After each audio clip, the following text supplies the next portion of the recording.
Okay, so before we start this video, just a quick heads up. I know this gameplay has nothing to do with what the video is about, but it is the easiest way for me to record this, so I thought this would be just the perfect way to start this. And with that out of the way, we're going to be talking about my tips for making a YouTube channel in 2019. So if you do a quick search on YouTube, you'll find hundreds and hundreds of these videos. A lot of them seem to be outdated, or they don't really seem completely done. They don't answer the question really. I think it's a pretty poor representation of, really what smaller YouTubers are. It's, I don't know, it seems more like the corporate, just basic answer, not really what you need to actually do to, be able to make a pretty good YouTube channel in, 2019.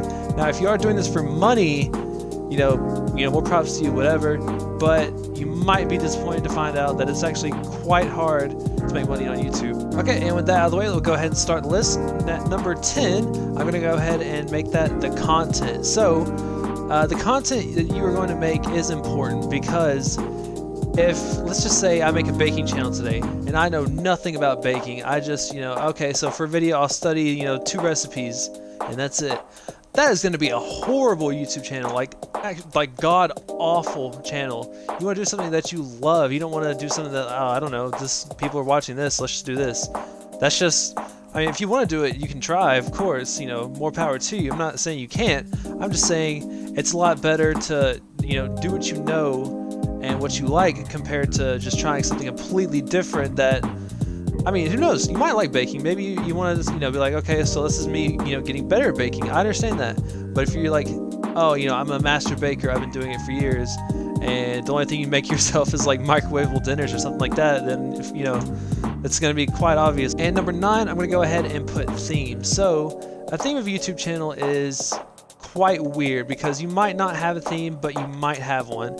So a lot of channels, they'll find, like maybe a series that works for them. Like, oh, I remember back in days, a lot of like horror, games were getting a lot of, praise because it was just so new and different. And that's when you got games like Outlast, PT, Amnesia, all that. So a lot of, channels for a while were just uploading those types of games. That was their theme. Themes can change. You're not set to one certain theme, and like even with content, you're not set to one set of content. Just if you love 2 things, then you can do 2 things. When you think about it, your theme needs to be something that makes sense for you. So if you don't like, puzzle games, don't start uploading some puzzle games because it's popular. Like, when Fortnite was real popular, it's still really popular, don't get me wrong, but when it was very popular, there still is, but there was like a ton of Fortnite creators, and I'm sure there is still a bajillion Fortnite creators, but a lot of them weren't really, either good or anything like that. It was more like a clout chase at the time, but it's always going to be like that. Whenever a game's real popular, people are going to want to try to post as much as they can, try to get as much, fame off of it, trying to get as many views, which I completely understand, because you want that exposure to your channel, but at the same time, you don't want to do it because you hate it. So, for all those people, I'm guessing they didn't hate it, but I'm sure some of them might have hated it, thought it was really dumb. But I'm guessing they didn't hate the game. They actually, enjoyed it a little bit. That's why they were posting it so much. And then once it really took off, it just gave them more of a reason, to keep posting and posting and posting. So it kind of worked out for them in that sense, which that became the, the theme of their channel there for a while. Oh, it's just Fortnite, like, Vicstar123. I think he used to be a Minecraft YouTuber, if I'm not mistaken, and now he's pretty much just Fortnite. So even bigger channels tend to have things like that, because when people do subscribe, they'll mostly subscribe for one thing, sometimes a few different things. Maybe they'll subscribe for you, which, if that's the case, that's great. Maybe it's because you're funny, or because they just like you as a person or something like that. But if it's just for whatever you're making, then a theme is going to be very important in that sense, to try and keep the balance of focus and of what people like, so that way it kind of matches with your channel. But if you don't like it, say your theme is Minecraft at the moment, and you're tired of Minecraft, you're done with it, you don't want to upload anymore, that's perfectly up to you. You have every right to say, what, I'm done, I don't want to do not Fortnite, I don't want to do Minecraft anymore. Instead, I just want to do something I love, even if it's like a really old game. Say you want to go back and play, I don't know, the first Diablo or something like that. You have every right to do that. This is your channel, you know? Don't feel like because you get subscribers for one thing, you have to sit there and upload that one thing consistently. Yeah, you might lose subscribers for it, but it's not really a main thing. But I have to move on to number 8, because if I don't, I'm just going to keep going on and on about theme and content. Okay, so number 8, I have presence, your online presence, that is. So, online presence is pretty big, and this kind of goes hand in hand with another one I'm going to include later on. But your online presence, things like, you know, do you have a Twitter, do you have a Facebook or an Instagram, something you can interact with, you know, if you get some fans, people that, you know, enjoy seeing your content every day or every week, you know, depending on however often you post. So your online presence is a big one, though. I'll go ahead and include it with number 7, which is consistency, because if you're not very consistent with your uploads, let's say you upload, you know, 2 days from now, you upload one video and then you do another one maybe next month. Well, that's not really, you know, that's not really good. I mean, if your videos do take quite some time, you know, like movies or even sketches, things like that, then, you know, it's completely understandable, because, you know, you can't really just pump out sketches left and right. It's not like you're like a corporation or even one of those channels like, what is it? I think it's College Humor, that was really popular like a long time ago, but has since, you know, kind of lost its relevancy. But they do like sketches and things like that. I'm including 8 and 7 together because consistency and your online presence go together, but at the same time they are their, you know, own separate beings, because you can have an online presence in other ways besides just being consistent with uploads. You can have it like, you know, oh, you know, I'm posting on Twitter, I'm interacting with people on Twitter, people that want to talk to me, people that, you know, are interested in what I have to say. You know, if you're a commentary channel, maybe that's where you want to have, you know, some conversations, and it kind of just branches off into your videos.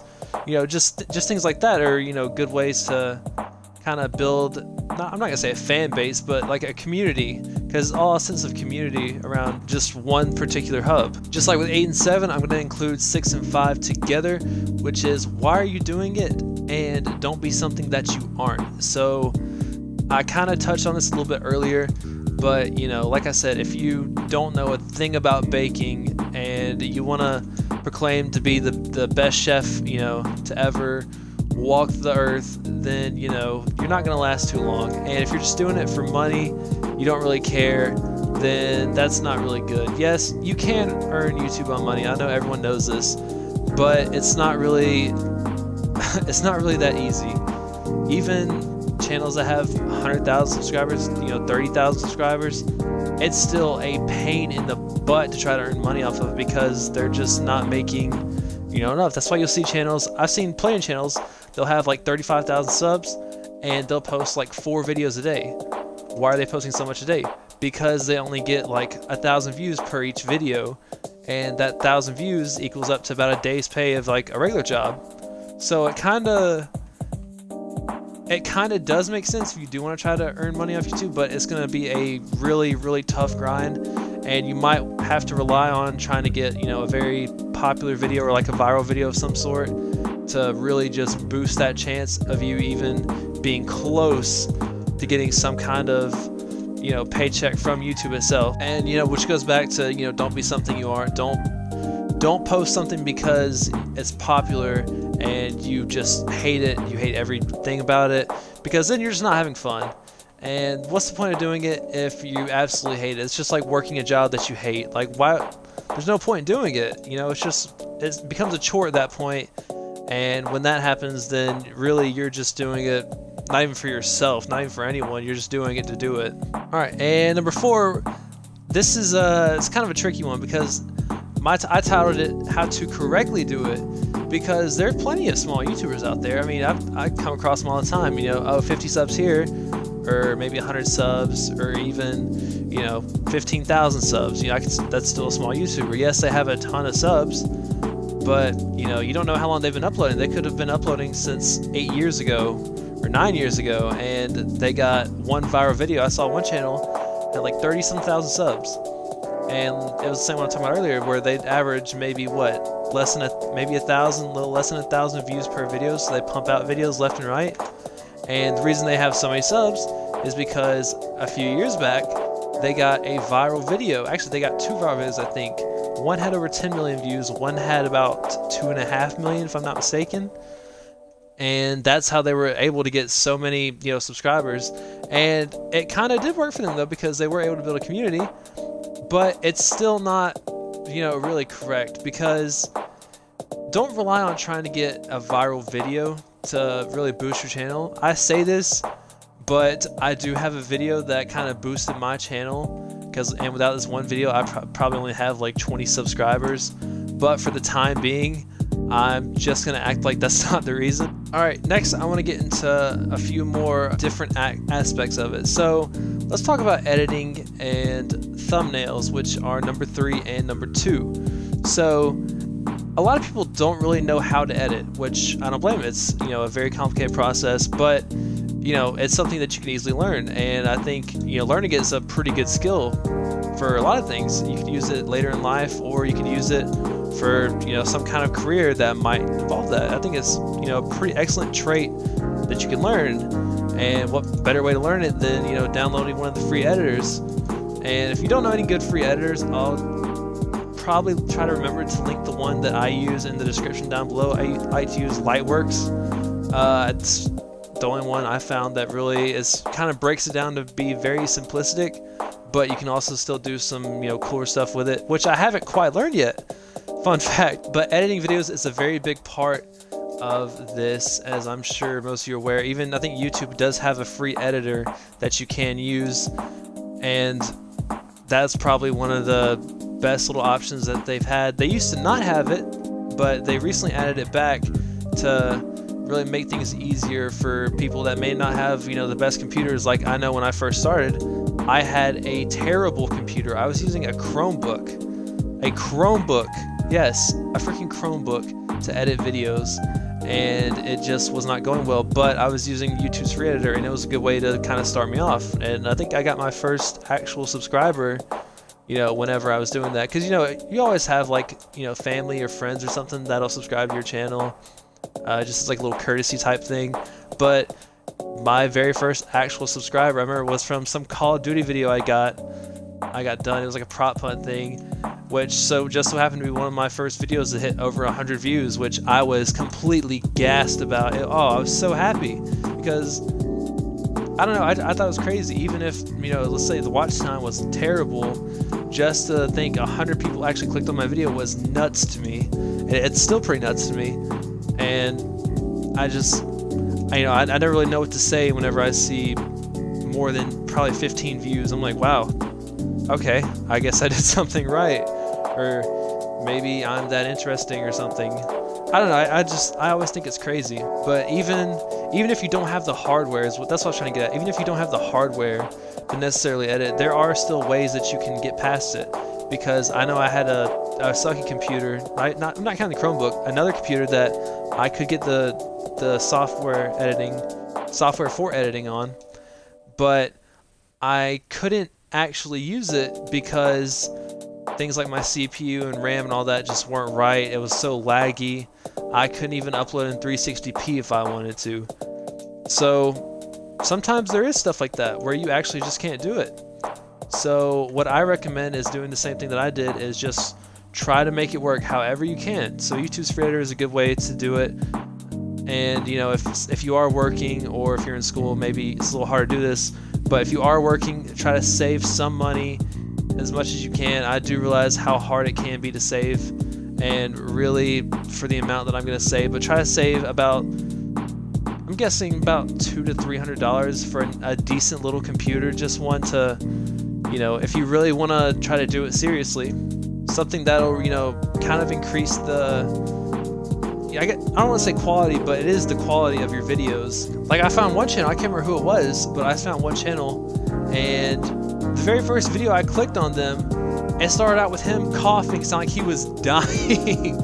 So I don't know if he intentionally left it, or maybe he just doesn't edit his videos. It's quite a long video actually, so maybe he just doesn't edit his videos. So I don't know, I consider editing to be a pretty big part of starting a YouTube channel.